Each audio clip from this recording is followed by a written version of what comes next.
So, hello everyone, and again, thank you very much for joining us today. This is the first FIDELIS webinar, and this webinar is to introduce to you the Transparent Trustworthy Repository Attributes Matrix, otherwise known as TTRAM for now, within the project. My name is Joy Davidson. I'm Associate Director of the Digital Curation Center, and I'm part of the FIDELIS project working on Pillar 4. So I just wanted to give you a brief overview of what today is all about. The session is really the first chance for us to share this matrix with you. You'll get a chance to provide some feedback. So today is very early stages. We're really keen to get some early input from the community. The crowd in the room today is a mixture of EDEN, FIDELIS, and some invited guests. So it is a smallish kind of group. As I said, about 70 of you are registered to join. But we're looking to get your input today. So you'll hear a little bit from the team about what we're thinking with the early stages of the matrix, but really we're looking to get your input on this. It won't be the only chance to provide input. This is, like I said, the first iteration. We will also have some future iterations to share and get some community feedback, and those will obviously be much wider and public events, and we'll give you a little bit more on how that will unfold a little bit later. So the agenda for today, we've got an hour. It is going to be a mix of, you'll hear from Hervé about what the current shape of the matrix is and how things are shaping up. We have left some time for questions and answers, and we do, if we have time, want to give you a short poll just to give you a chance to feed into some of the questions we're still grappling with respects to the matrix. And finally, as I said, we will try to give you a little bit of a sense of what's going forward from today's session and how the matrix will move forward from this. But first of all, just for those of you who maybe aren't part of FIDELIS or EDEN, which is our sister project, I just wanted to spend just a minute just to give you an overview of the FIDELIS project. So for those of you who don't know who we are an infra-EOS project. We have just started in January, and the key aim for the project is to establish a self-sustaining pan-European network of trustworthy digital repositories. So it's quite an ambitious goal that we have set ourselves, building on some previous work where this has been outlined as something that would be necessary to improve trustworthy and fair enabling repositories in the European Open Science Cloud. We have a large group of partners involved, 24 partners. There's a good mix of national repositories and also some domain-specific repositories and generalists. So we're trying to get a good range of repositories in the consortium to help us shape the work as we go forward. And the way we're hoping to achieve our rather ambitious goal is to foster harmonization and interoperability across European repositories. You'll hear a little bit more about that today. We'll also be spending a lot of time trying to support repositories to become more trustworthy and fair enabling, not just now, but over time as well. And one of the other things we'll be doing is to provide support for repository staff in the form of training, access to financial support through cascading grants, and through mentoring. So those are kind of the three main activities that we'll be working with over the next 3 years to try and realize the aim we've set ourselves. Today's session is all about looking at the harmonization of repository characteristics and capabilities, and this is to present some work that's being led by Work Package 5. So at this point, I'm going to stop sharing my screen, and I'm going to hand over to Hervé Lourdes from UKDS, and he will share with you the current shape of TTRAM. And as we go along, please do feel free to add questions to the chat, raise your hand, or put them in the shared notes document. As I said, we'll have some time for questions and answers, but we're looking for this to be fairly informal, so feel free to ask things as we go along. So for now, I will just hand over to Hervé. Hi, everyone. Okay, we're going to do a kind of an introduction and an overview here. So the Transparent Trustworthy Repository Attributes Matrix, the TTRAM, provides a structure and a reference for FIDELIS and the EDEN projects, and for the emerging FIDELIS Network as well. It uses 29 activities and functions that are relatively constant across all repositories. It integrates how these are influenced by repository variables. Initially, we're looking at repository type and level of service. Identifies what information should be made transparent. So we need to understand the practices undertaken by the repository, as well as the interactions between these activities and functions and these variables. And in some contexts, these factors will influence trust and trustworthiness in the research infrastructure landscape. So the matrix is basically there as a tool to support the project, the network, and the wider EOSC stakeholders and beyond as well. We're looking at collecting information in a logical and reusable way, understanding the wide variety of types and practices across repositories, sharing structured information for consultation use, and then designing and implementing a functional network of mutual support and aligned practice. So flexibility and iteration are pretty key factors in the design. There needs to be integration of broad feedback, supporting each version of the matrix as we classify the different activities and then clarify these repository practices. Additional variables will be incorporated based on feedback in the analysis of each version. And then beyond the FIDELIS and EDEN project members, a wide variety of repositories, network organizations, and standards developers are encouraged to populate and feedback as the matrix emerges.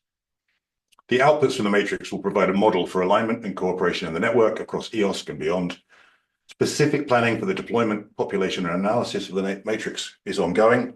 A key focus is for the matrix to incorporate a range of perspectives to enable mutual understanding and avoid limits critically on other ongoing activities, which we know there are many. So the first variables we've selected are the levels of retention, curation, and preservation being offered, and the commonly used types of repository that can influence the scope of the collections and the organizations that care for them. The levels here are derived from a consultation that was undertaken by the core trust seal and was later kind of reviewed and supported by the Long-Term Data Preservation Task Force. It'll be a reference point for the ongoing EOSC Retention Task Force as well. And it divides these levels of care and responsibility by different intervention points in the life cycle, from level 0 retention only repositories, which could be anything up to unattended deposit and storage and access systems. Deposit compliance, the steps to make sure that data content and supporting metadata deposited are checked for compliance with some sort of defined criteria. The initial curation offering, where the digital objects are created by the repository to meet the defined criteria. And then finally, repositories that offer active preservation, so the long-term responsibility for ensuring that the data and metadata can be understood and rendered as required by the designated community for reuse. The other set of variables we've initially used is the commonly referred to repository types. So these might be institutional, regional, national, international, generalist, disciplinary domains, and other types of specialists. So these types influence the scope of the repository's organizational mission and their collections. So digital object types and content accepted for deposit, curation, preservation, and access might be controlled by the type, but also the range of users served, the range of depositors served, and of course the necessary skills and expertise within the repository itself. These are all influenced by these variables across the board. So the variables influence the repository activities and functions, and the related transparent information that we need to understand how they interact and what's out there. So the initial variables are very much selected as a foundation. We know that different levels of retention, curation, and preservation might influence, what you need to do in terms of technical monitoring of formats and software, what you might need to do to monitor your community needs, and doing things like identifying triggers out there for preservation actions to keep things reusable over time. And we know that those repository type restrictions on depositors, collections, and users can influence whether a researcher should or could select them for their research outputs. So these are considered the baseline variables that we can move on from. The variables influence repository activities and functions. And once we understand these key variables and how they interact, they provide the foundation for more of a common vision and for the exploration of additional relevant variables. And these include, but aren't essentially limited to, things like the fair, care, and trust principles. Now, we're mapping these across the board into 29 different activities and functions. So they're divided into groups by digital object management, organizational infrastructure, technology, and security. These are been pulled, they've been developed as a superset that's been drawn from a range of existing criteria, guidelines, requirements, and standards. So there's quite a few things that have already gone into this to develop this common spine of information that we can map into over time. But the point here is that the matrix supports cooperation and alignment. So it will complement and engage with those working to develop more specific and granular criteria elsewhere. It's very much not intended to dilute or replace them. This is very much something that allows us to build in these other areas of expertise and influence into the practices of the matrix, from there the project and the network. And there's plenty of them. Taken across the broad range of inputs we've looked at, there are a variety of different things which are seen as critical activities and functions for repositories and metadata and data services to be not only trustworthy, but also interoperable, and various other targets that different criteria have got. The model here shows them divided by type, and then we've got the green arrow showing that this core life cycle piece that we take through the repository there. And these are presented by ID group and by activity and function in the matrix, and the table you can see on the left there.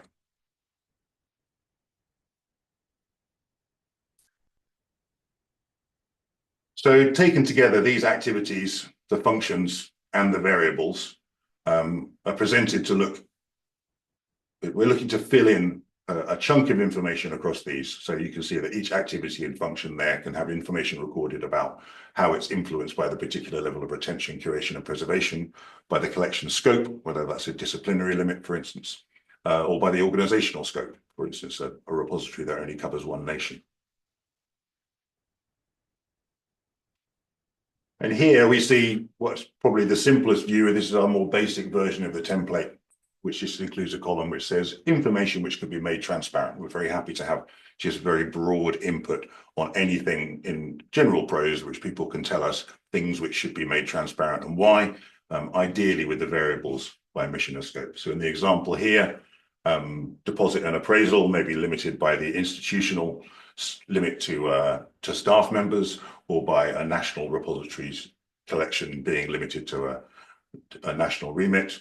For curation, quality, and compliance, just below, we might find that this is not relevant to retention only or deposit compliance repositories if they don't undertake curation measures. So that's the basic view. But as well as that kind of simple look, we're looking to be a bit more granular and specific in our references. So this more detailed understanding of the landscape of activities, functions, service levels, and repository types would help us identify what information could, should, or must, in certain circumstances, be made transparent for different contexts. So this often includes information artifacts, such as written prose policies, procedures, or licenses.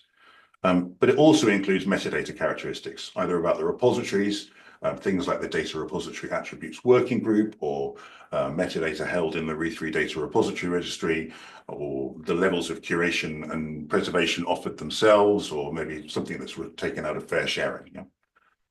And the other side of this equation is we know that some of these activities and functions where there's information or repository characteristics, they also imply that there should be specific characteristics applied to digital objects based on the level of care provided, based on the coverage of the repository. So we've also included an opportunity to talk about what the implied object characteristics are. So in the mission and scope example here, you can see that as well as a mission statement in prose, you might have repository characteristics which talk about the level of retention, curation, and preservation offered. But at the object level, you want to know what the specific level of care is in place.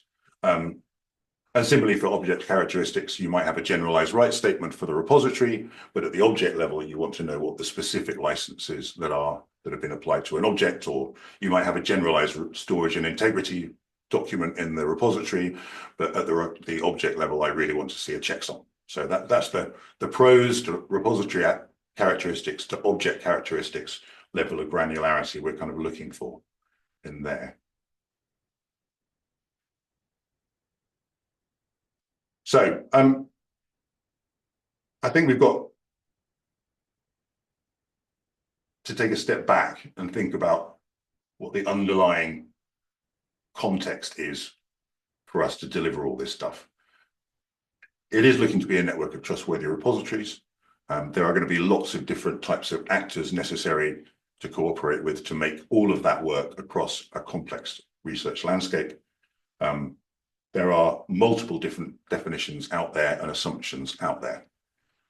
So not only do we want to look at the aspects of trust, but we also want to look at all of the other things, the aspects, the variables, the activities, the functions, the information, the expertise, the learning, the information exchange, which might form a part of a future network. So the matrix goes beyond the simple definition and looks at a way that we can kind of incorporate this information and pull it together. To put it most simply, trust is not binary. It's not a static outcome of a single one-size-fits-all assessment. So what we're looking to do is define trustworthy in meaningful contexts. Yeah. So this does depend on understanding the objects themselves, the actors, the roles, and the expected level of service. So these in turn make it clear that an assessment of trustworthiness needs to be based on reliable, transparent information. But it's not just trust assessments that depend on that transparent information. It's kind of any interoperability between organizations, it's mutual understanding with the network, it's sharing our own expertise with our peers and with our funders and with our depositors and with our users. And one of the underlying topics here really is that a lot of the EOSC, a lot of the work around this space puts a lot of pressure on repositories particularly to share more and more information. We need more metadata about our objects. We need to understand more about your repository. You need to move more of this information to make it machine actionable. And what we don't necessarily communicate brilliantly is that this all costs. Yeah? Moving this information from my head in an organization to my local machine, it takes effort and management. And then I need to move that information into a managed information system across my organization. And then I need to tidy that information up to make it more publicly available so it's not embarrassing to me while it's out there. So each of these stages of transparency, while we're mentioning them sort of quite casually across the board here, one of the things we need to communicate is that transparency costs. So the more I can copy from you and your excellent work because you've made it transparent, the better it is for me. But we really do need to communicate to funders and others that this level of organizational expertise and transparency has got underlying costs, not just for its creation, but it's for its management over time to ensure it's accurate. So this is going to be a really significant factor here when we talk about what should be made transparent and how, and hopefully a key factor of the network will be to support each other and making that consistent, clear, and minimal effort as well. Now, there's a design statement for this whole matrix, which you will see a link to later. It'll all be in the notes as well. And that does take account of a range of influences, including the past and the current European Open Science Cloud task forces, but also the European Commission's Horizon Europe Annotated Model Grant Agreement, which provides a perspective on essential criteria for trust. We know that the GDR standards will expect to see active preservation. The Horizon Europe Annotated Model Grant Agreement incorporates aspects of openness, which is not necessarily part of the usual definition, where they refer to things like mandated organizations, though we don't have a clear definition of how a mandate might be assigned or maintained over time. So these are also variables that, as we dig into these other perspectives on trust, potential future variables for us to investigate through the matrix so that we can reach a degree of kind of clarity and a common purpose across this work.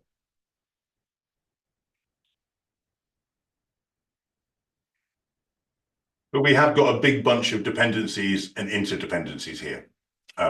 We're at the very early stages of this within the FIDELIS project. You know, there are a number of inputs which we knew were around during the bidding process, but this is very much a balance of trying to get something kind of out to market very, very quickly, just to make sure that we're getting this input from the wide variety of stakeholders that we need, while at the same time really highlighting that we're still asking questions. Yeah, this is not This is not an instant answer situation. It's not one ring to rule them all, where we replace all existing sets of requirements and criteria miraculously with some perfect matrix of information. There are lots and lots of stakeholders here, and we need to make sure that we continue to engage with them as we develop this. And there'll be lots of things to think about. There's a lot of complicated information. One of the bits of feedback might be how we best present it, and look at mappings and crosswalks and other information over time, so it's more digestible for a particular set of consumers. But within the network and within the FIDELIS projects, we're looking at making a contribution to the network governance and value-added piece, which is under the Pillar 2 work. We've got a FIDELIS training and support pillar, and strategic alliance work is ongoing as well. And hopefully we'll use some of the language from the matrix and some of the key concepts from the matrix to contribute into the work on cascading grants, on communication and dissemination. We know that one perfect one-size-fits-all common vocabulary of terms is never going to happen. So we just need to be clear about what we mean in specific sets of circumstances to enable multiple voices to be heard. As Joy's mentioned, we've got our sister project, which is EDEN, and they too will be looking at sort of expert and community engagement on work package 4. We'll have kind of meetings with them to discuss how that and the training support can maybe align on some of these activities and functions, and maybe we can do some common work on some of these information artifacts to help kind of upskill, make more mature, align, all the various things that we could do to make this transparency piece a benefit rather than a curse, as we are expected to produce all of this additional information. Now, essentially, the EDEN project will also be undertaking a data and process framework for long-term digital preservation on their work package 1. They'll be looking at discipline-specific requirements resulting from that. That will also include kind of specialist data type information and other specialities as well. And they'll be looking at sort of validation and future use there on work package 3. And the other aspect that you'll see here is the long-term access and preservation services and tools, which is the work ongoing on work package 2. So there'll be a bunch of outputs from these. And these will appear at different stages of the EDEN projects. The 2 projects are very sort of closely aligned and cooperating. But one of the things that the matrix has to do is to remain flexible enough to incorporate these new inputs as they appear, continue to discuss them with a bunch of existing criteria developers and others. Yeah. The last bullet point there is that there is an ongoing RDA working group on technical repository service providers, looking at some of the factors that some of the more underlying support systems might need to do to demonstrate trustworthiness. That'll be, I think there's something at the RDA meeting on Monday about that one, but all of these things are ongoing across the board.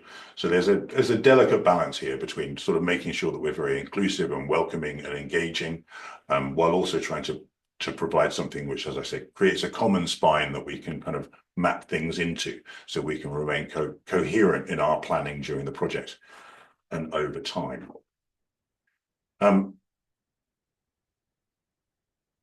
So EDEN will have outputs on preservation, on appraisal and reappraisal over time, on the changes in status. We've talked about the levels of curation and preservation for those different repositories.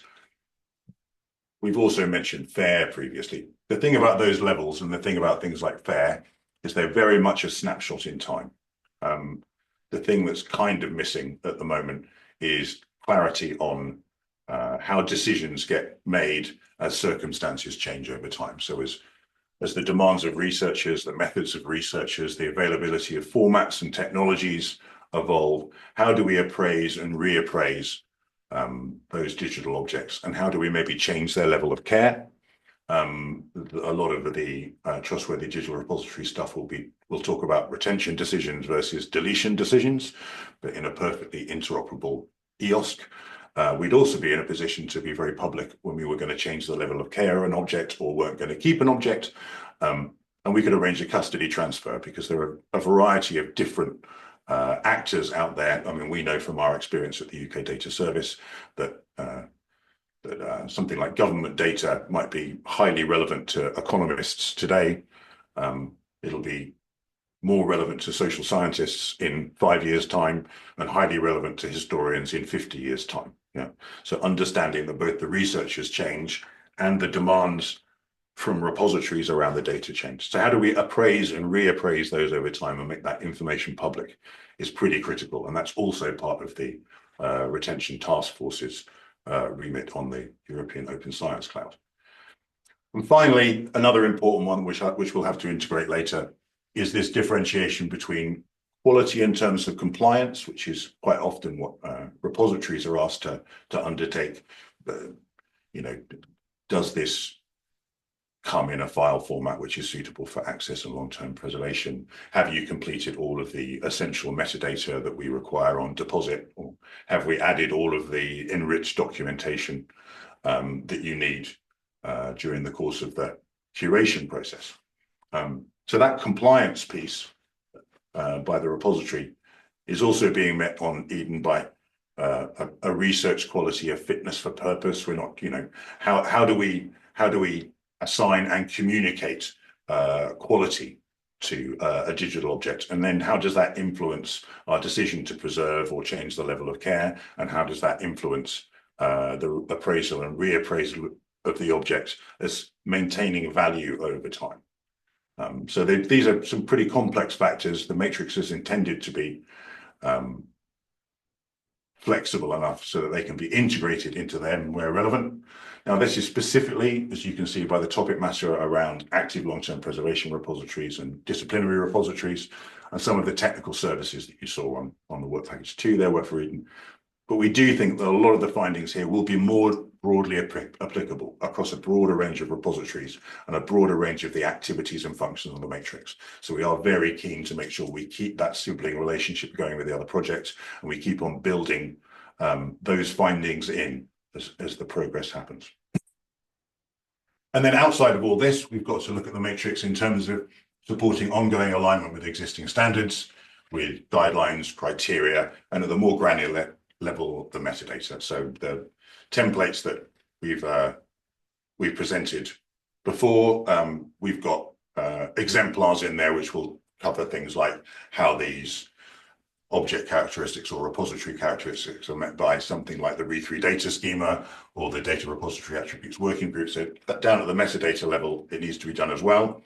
But also the source criteria which have been used to create the activities and functions list. We need to go out and cooperate with a variety of authors and actors and people using those over time. So the source materials include a bunch of stuff like the National Institutes of Health and how they manage things, the various preservation matrices, the Digital Preservation Coalition's rapid assessment model, the Core Trust Seal Trustworthy certification model, and the criteria from the Coalition of Open Access Repositories. Yeah. So while we've got a superset of activities and functions at the moment, all of these different criteria imply different needs for transparency, different expectations over time. So the more that we can map what we're doing into what they're doing, the more that we can support them by coming up with a common reference point, and the more we can benefit from their expertise and bring stuff into FIDELIS and the network. So we're hoping that this will be a mutually beneficial process to go through.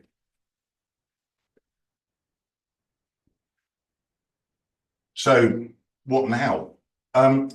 Planning is very much in progress, as Joy said at the beginning. Yeah, we're not here to provide all the answers. We're trying to come up with a perfectly designed bucket to put things in at the moment. There will be examples on the matrix to try and give either in prose. So each of the activities and functions is supported by a very brief description to show what the scope is, and we've got guidance on what information we think might be useful to be transparent, and where indicated by something like, say, Core Trust Seal or re3 data, we've got examples of specific bits of metadata or policies or procedures which would probably be out there. Yeah, but the classic thing is things like, you know, do I have a series of rights statements related to the licenses that I manage, and are those then expressed at the object level? Would be, one of the things that we put into the examples so far. But we are very aware that we haven't got everything covered. And we're also very aware that in about 6 months' time, sharing the world's widest spreadsheet is not going to be particularly digestible to all concerned.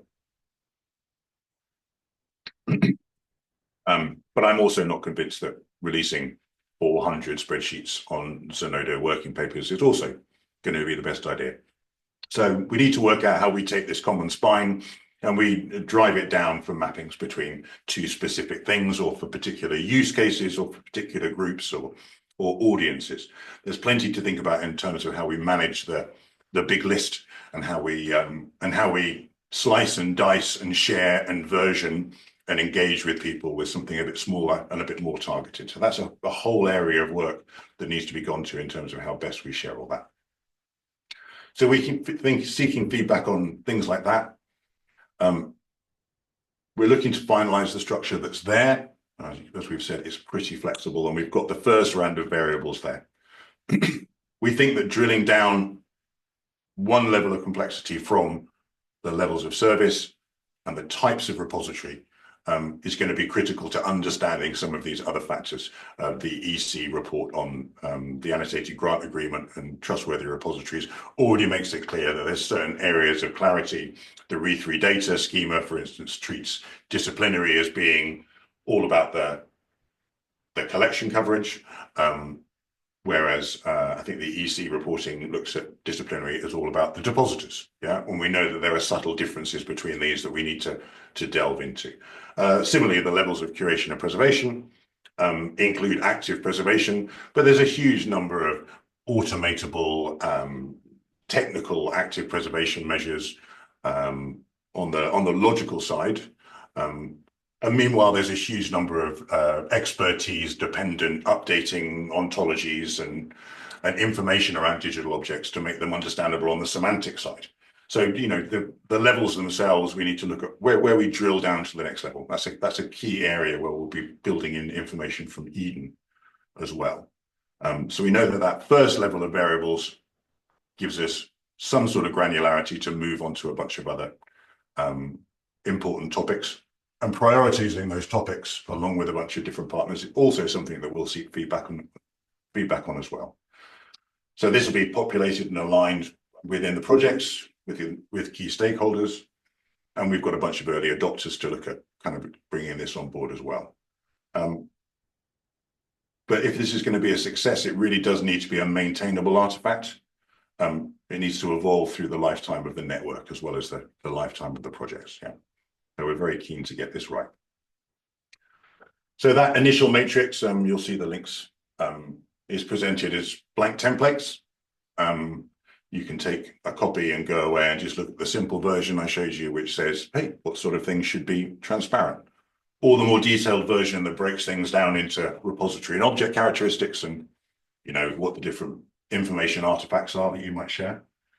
And there's two tabs as well on the template, which is our first draft of populated examples, things that we think might go in different places within the matrix. So that approach, what we share, how it's shared, what examples should be included. We've got a very, very broad range of feedback that we're very welcome to accept.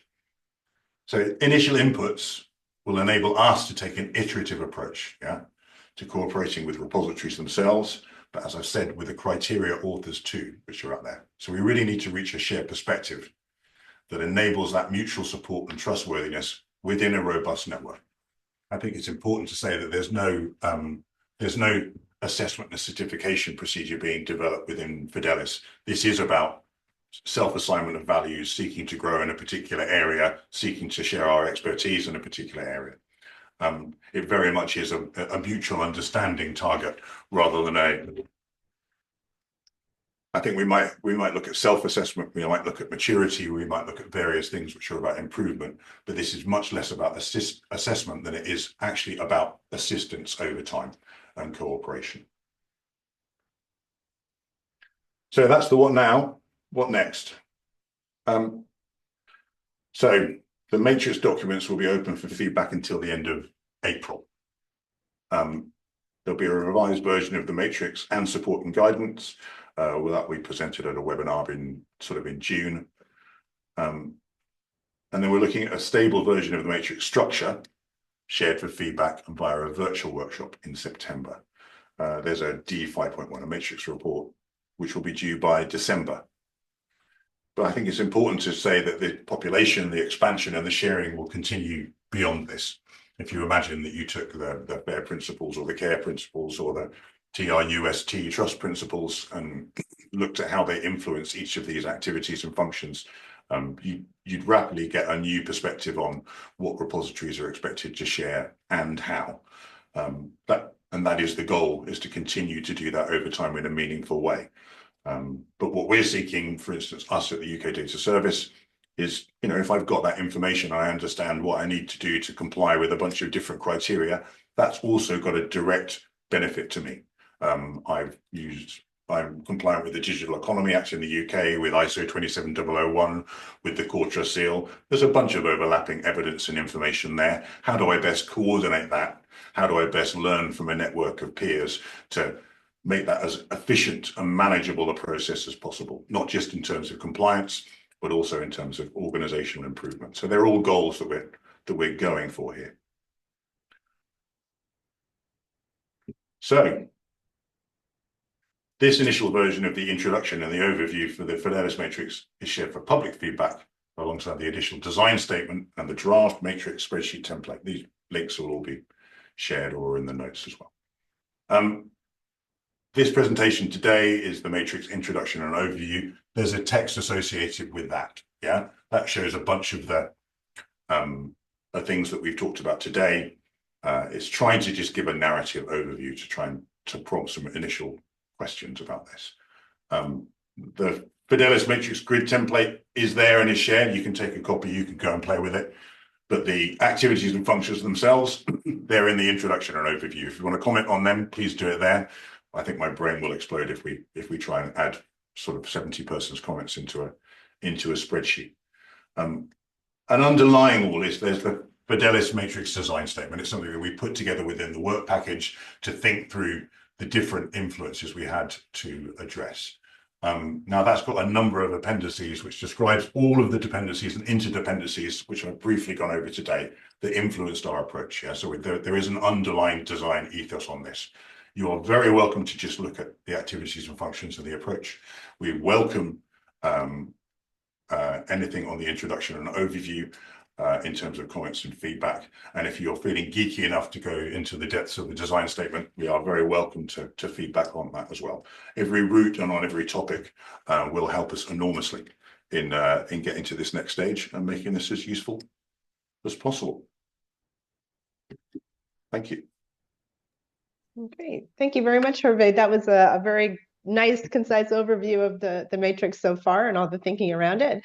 And thanks to Marie for putting the link to the statement and all the draft documents in the chat. So you should have access to those now. I'm just looking through the chat. There was a comment from Philip. I don't know, Philip, if you want to unmute and share your view. And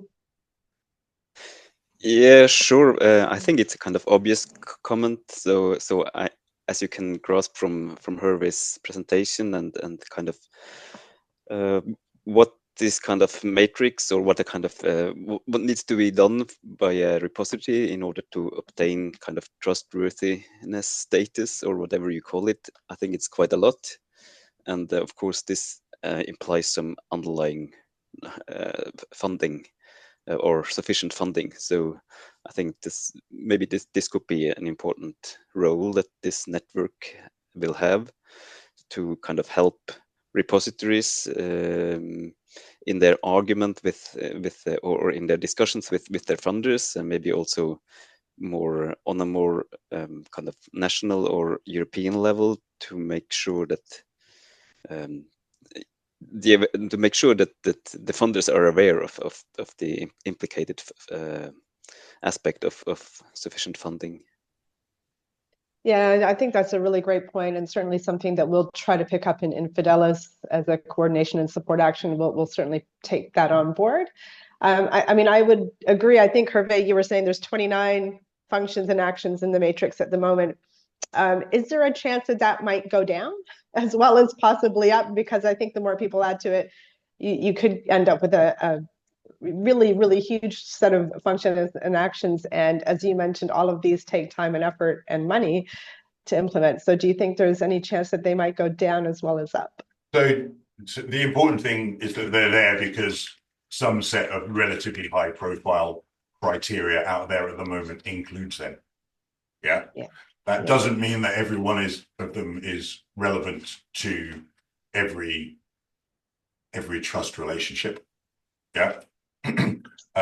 It doesn't mean that every one of them is accessible. So I think that a good example is that the core trust seal doesn't have a thing called access, because the core trust seal assumes that there's no point being a repository unless you manage to enable access. Yeah. Where some of the criteria have got very specific views on how you should undertake access. So the activities and functions includes access, for instance. Yeah. They're not all equally relevant in all circumstances and to all repositories. And that's what I was saying about the complexity, how you drill it down. I think we're relatively confident that they're pretty stable. I mean, we've got 15, 16, 17 sets of underlying criteria that map into them. And some of them, I think René, who's here, sort of commented at some point previously, which is that there is a degree of overlap. Yeah. So there's kind of things like standards and policy management. Some people consider that to be a separate topic, but actually that's just a question of managing all those bits of information that are elsewhere. So once you drill into it, there's maybe slightly fewer, but we wanted to include everything, which was seen as a kind of like a headline issue by a lot of these source criteria. It's absolutely a compromise in some ways, but it's absolutely also not going up to 100 things every time someone adds something in. Yeah, we're pretty confident we can map most activities into that. Yeah, that sounds great. I think manageable and overlapping is always good. Yeah. And to Philippe's point, sorry, to Philippe's point. Yeah, if you're looking at the EOS diagrams at the moment, almost every one of them has got a little thing where they have a little box that says repository. Yeah, or I go to things where someone says, oh yeah, and there's this repository thing over here which fixes everything, and then I think part of this is about getting the repository more into the middle of that diagram and highlighting that we are doing a lot of the work that is a dependency for a lot of other good things to happen. Yeah. There's some questions in the chat. I'm just going to put them here. So how will the matrix be applied? Will there be a certification process? Will this be self-certification, or will it be externally reviewed? Well, yeah, I mean, we're not here to build another certification system. I think it literally says that we won't do that in the bidding document. I would like to be able to join a network which says, what sort of thing are you? And I will say, I am this sort of thing. And then the network can say, which aspects of these activities and functions would you like to be better on? And I'll say these bits. It's very much kind of like I would like to assign myself and my interests using the matrix as a reference point, rather than an assertive situation where there is a binary trust judgment. And I think the more we delve into the matrix, the more we'll be able to communicate to the EOSC and others that absolute and binary view of trust is just not functional when you drill down into the details. Yeah, okay. There's another question in the shared notes, and it's asking for capturing the research discipline and scope of the repository, the matrix is going to use RE3 data discipline classification. Is that correct? They're asking this because of the compatibility with EDEN. Yeah, I think this is all above my pay grade at the moment, but I think all the various grown-ups are having multiple different discussions about how we use and align those different sort of ontologies over time. I know it's a hugely tricky one to do and to get right. It's just one of many examples of why these mappings are a bit challenging. Yeah, okay, great. There's a couple more questions in the shared notes. It would be nice that the template is provided in a .ods format, not only in XLSX. Is that possible?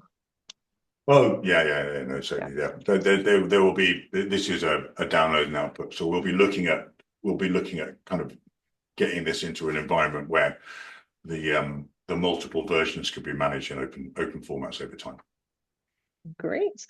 Will the outputs of Fidelis be designed to be essentially descriptive or also prescriptive for the European Open Science Cloud?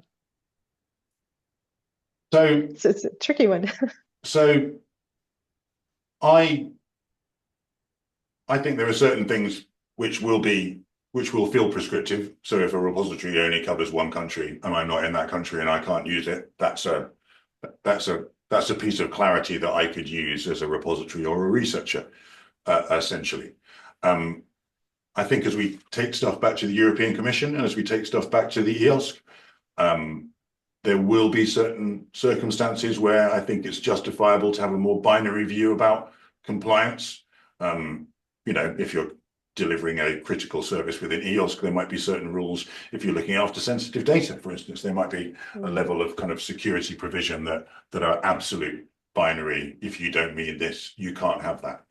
But I think that we will be taking a picture back to the EOSC and elsewhere of the fact that trust is a complicated beast with lots of different contexts, and that expecting to be able to push a button and reach a conclusion on a particular repository or a particular object is, well, if not unobtainable, then certainly not in the immediate future, would be my opinion. Yeah. Okay, well, thank you for that. A couple more questions in the chat. We are kind of running short on time. I'd rather stick with the questions than go to the poll. If we don't get to the poll, we can still circulate the poll to you afterwards to complete. But since there are questions, I think we'll just go with the questions that people have now. So the next question is, do you have a definition of success for the matrix? And this is another tricky one. So what is the success for the matrix beyond the deliverable? Oh, yeah, it's not the deliverable. Yeah, definitely not. Yeah, it's never the deliverable. It's never deliverable. So I mean, I've got multiple hats on here. I'm partially involved in the EDEN project as well. Yeah. So success will be if we can use that to map in the EDEN outcomes, which is where the flexibility lies in all of this. If I can go and start a conversation with Core Trust Seal and say, could we move from the general to the explicit in terms of what sort of evidence you would like to see in prose, and can we move from prose evidence to machine actionable information in some way that would enable automation? That would be success to me. Yeah, we know that it's never going to be 100% machine actionable. So I mean, basically the idea of this is it's an ongoing information organizational system and cooperation tool.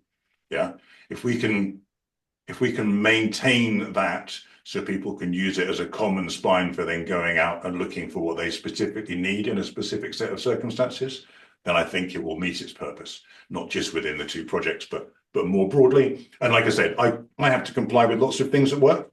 Yeah, taking off my project hats. If you want me to join a network and you can say, here's how you comply with these three things, and here's a template where someone cleverer than you has provided all the information you need that you can copy, that will be a win for me as a kind of a repository person as well. Yeah, I mean, I think that the whole point you've been making about the overlap and the fact if you satisfy the criteria for one, hopefully 7 of the 10 criteria might be the same for many, and you're doing the job once. So I think that's great. And that sort of feeds into the next question that we have. And this is a statement saying, to help repositories align with such a framework, it would be good to make alignment efforts more scalable. For instance, by indicating which criteria and recommendations are more essential than others, and outline possible paths towards alignment. And I would say that certainly Fidelis, through the training work and the pillar that we're working on, we very much see taking forward the matrix as a way of structuring some of the training and the skills development. So yeah, certainly this is something that we'd like to see going forward in Fidelis. So I think you will see that, hopefully, Philip, going forward. There's another question in the chat. Is there a high-level description of FIDELIS EDEN goals available? And I can see somebody's put in the answer already. Yes, there is. We have, as of, I think it was yesterday or the day before, the joint project website has launched. And I think it's worth noting that FIDELIS and EDEN are sister projects, and we've taken a fairly novel approach by having a single website. And I think part of the reason for that is to reduce complications and to kind of show how everything fits together a little bit more seamlessly. So we will be having this single entry point to the project outputs, and hopefully that will help make things a little bit more easy to see. But you can go to the website and see both projects and exactly what we're trying to achieve. I'm just going to go back to the chat to see if there's any other questions. I don't know if anybody else has anything that you'd like to ask or to share, any comments that you'd like to make about the matrix and the work so far. I don't see any hands. Well, we are at 5 minutes. Oh, anyway, I see you've got your hand up. Yeah, just a quick comment on the website. So it will be populated iteratively, so it's not completely ready yet. It's the first iteration. We have some sections ready and more content will follow later on. Great, thanks. And Marie, I see you've got your hand up as well.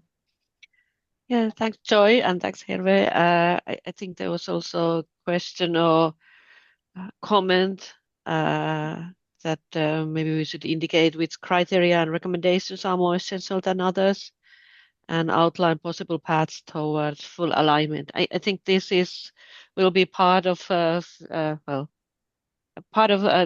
in FIDELIS next year, we have a work package that is about the maturity of repositories and furthering that. And also we have the training opportunities and support.